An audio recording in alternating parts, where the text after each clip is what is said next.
আজ সেই সন্ধিক্ষণ, আজ সেই ঐতিহাসিক মুহূর্ত যেদিন দেশের প্রধানমন্ত্রী নরেন্দ্র দামোদর দাস মোদীজির হাত ধরে প্রাণ প্রতিষ্ঠা হলো রামলালার। হিন্দুদের জন্য স্বর্ণাক্ষরে লিখে রাখার মতন মুহূর্ত তো বটেই, কিন্তু যে রাম মন্দির আন্দোলনের সূত্র ধরে ভারতের শাসন ক্ষমতায় আসার পথ প্রশস্ত করেছিল গেরুয়া শিবির, যাদের হাত ধরে 3 দশক আগে মন্দির আন্দোলন গোটা দেশ জুড়ে ঝড় তুলেছিল, সেই শীর্ষ ব্যক্তিত্বরা আজ কোথায়? কোথায় লালকৃষ্ণ আডবাণী, কোথায় বা মুরলী মনোহর যোশী, আর কোথায় বা উমা ভারতী? যবে থেকে 22শে জানুয়ারি রামলালার প্রাণ প্রতিষ্ঠার দিনক্ষণ বিশেষ মুহূর্ত নির্ধারণ করা হলো, তৈরি হলো আমন্ত্রিতের তালিকা। সেখানে রূপলী পর্দা থেকে শুরু করে ক্রীড়া জগৎ, তা বড় রাজনৈতিক নেতৃত্ব থেকে শুরু করে ব্যবসায়ীরা, কে ছিল না সেই তালিকায়? কিন্তু সেখানে জায়গা পাননি আজ থেকে 3 দশক আগের মন্দির আন্দোলনের শীর্ষ নেতৃত্বরা। লালকৃষ্ণ আডবাণী, বিনয় কাটিয়ার বা মুরলী মনোহর যোশীদের ব্রাত্য করে দেওয়া হয়েছিল গেরুয়া শিবিরের পক্ষ থেকেই। কার্যত এই নিয়ে দ্বিধা বিভক্ত গেরুয়া শিবির। যদিও শেষ মুহূর্তে নিমন্ত্রণপত্র পাঠিয়ে পরিস্থিতি সামাল দেওয়ার চেষ্টা করা হলেও বিতর্ক কিন্তু পিছু ছাড়েনি। যাবতীয় কৃতিত্ব লাইমলাইটের একেবারে শেষ আলোটুকু শুষে নেওয়ার জন্য যেভাবে রাম মন্দির আন্দোলনের পুরোভাগে থাকা মুখগুলোকেই প্রান্তিক করে দেওয়া হলো, তা নিয়ে বিতর্ক হবে, এটাই তো স্বাভাবিক। অবিভক্ত ভারতের করাচিতে জন্মানো লালকৃষ্ণ আডবাণী সেই ব্যক্তি যিনি ছিলেন গেরুয়া শিবিরের মন্দির আন্দোলন এবং রথযাত্রার একেবারে পুরো ভাগে। लोग कहते हैं कि आप अदालत का फैसला क्यों नहीं मानते? अदालत क्या इस बात का फैसला करेगी कि यहां पर राम का जन्म हुआ था कि नहीं हुआ था?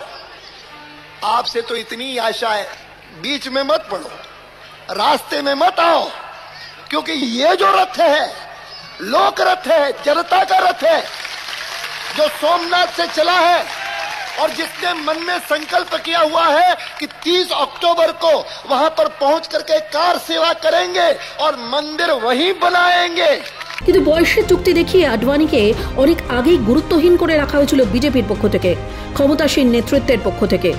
বয়স আর ভিড়ের যুক্তি দেখিয়ে আডবাণীকে প্রথম থেকেই ঘরে থাকারই পরামর্শ দিয়ে এসেছিল রাম মন্দির ট্রাস্ট, আর এই নিয়ে গেরুয়া শিবিরের তৈরি হয়েছিল তীব্র মতপার্থক্য।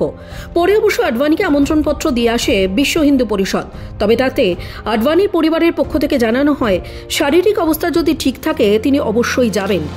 শেষ পর্যন্ত অবশ্য রামলালার প্রাণ প্রতিষ্ঠার বিশেষ মুহূর্তে অবশ্য দেখতে পাওয়া যায়নি লালকৃষ্ণ আডবাণীকে।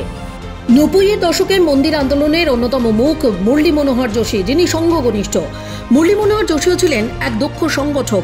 গোটা দেশ জুড়ে রথযাত্রার পুরোভাগে নেতৃত্ব দিতে দেখা গিয়েছিল মুরলী মনোহর যোশীকেও, কিন্তু আজ ব্রাত্যদের দলে তিনিও।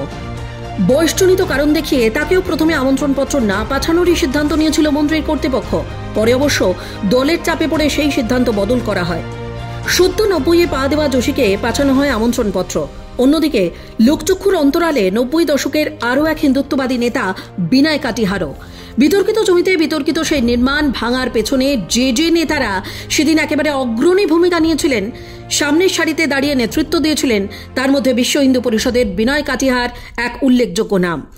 পরবর্তীতে বিজেপি শীর্ষ নেতৃত্বের সঙ্গে মনোমালিন্যের কারণে গেরুয়া শিবিরে একঘরে হয়ে পড়েন তিনিও। ফলে অযোধ্যায় এদিন ব্রাত্য বিনয় কাটিহারও। অন্যদিকে মহিলা নেতৃত্বের মধ্যে উমা ভারতীও ছিলেন শীর্ষ নেতৃত্বের মধ্যে অন্যতম। একটা সময় সক্রিয় ভূমিকায় তাকে দেখা গেলেও মোদী আর অমিত শাহের জমানায় আপাতত নিষ্ক্রিয় এই নেত্রীও। 18ই জানুয়ারি অযোধ্যায় পৌঁছলেও তার এক্স হ্যান্ডেলে এই পোস্ট, অর্থাৎ অযোধ্যা আসার পর থেকেই জ্বর, ওষুধে কিছুতেই সারছে না, তিনি বিশ্রাম নিচ্ছেন, কারোর সাথে কথাও বলতে পারছেন না, এই পোস্টেই তার অবস্থানও কিন্তু স্পষ্ট। একটা সময় যে কট্টর হিন্দুত্ববাদী নেতারাই মন্দির আন্দোলনের রাশ নিজেদের হাতে শক্ত করে ধরে রেখেছিলেন, সেই অসম্পূর্ণ মন্দিরে রামলালার প্রাণ প্রতিষ্ঠার দিনে তাদের বার্তা কিন্তু স্পষ্ট। যথাযথ মর্যাদা আর প্রাপ্য সম্মান না পাওয়ায় আজ এই মেগা ইভেন্ট, যা ভারতের ইতিহাস শুধু নয় গোটা বিশ্বের হিন্দুত্ববাদীদের কাছে এক রেনেসা, তাতে অনুপস্থিত এই ব্রাত্যজনেরা। ব্যুরো রিপোর্ট, ক্যালকলিং টিভি।